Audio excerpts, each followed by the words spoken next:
What's going on YouTube? E30NJ. Today I'm not going to be making the video of the cluster. I'll be pushing that back towards the weekend. But anyway, I figured I'd do a video on complete cosmetics, and today I'll be going from this to this. That's right, I'm going to be painting the valve cover.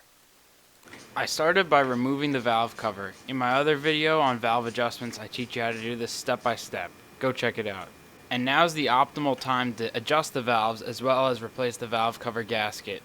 Making sure not to get any debris inside the valve cover, I laid it out on a little piece of plastic that was a sign previously on a road. I then laid this onto my workbench and began cleaning.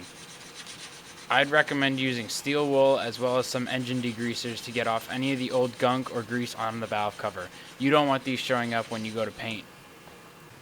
I found that Mr. Clean, the spray, works pretty well to remove any greases, and I gave it a good wipe down with a rag before I painted.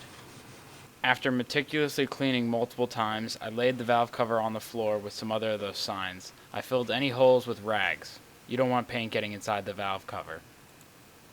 For the paint, I used Rust-Oleum High Heat Matte Black Finish and began with a light primer coat. And after about 5 or 6 coats, I ended up with this. I used a hairdryer to speed up the drying process. I tried filing the paint off the letters to get down to the bare metal, but that didn't really work. I found that using a sanding block with light grit sandpaper works best for taking down the paint. And after sanding for 10 minutes, this is what I ended up with.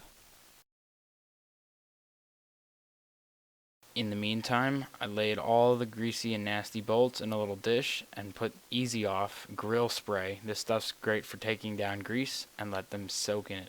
I reinstalled the valve cover, and this is what it looks like.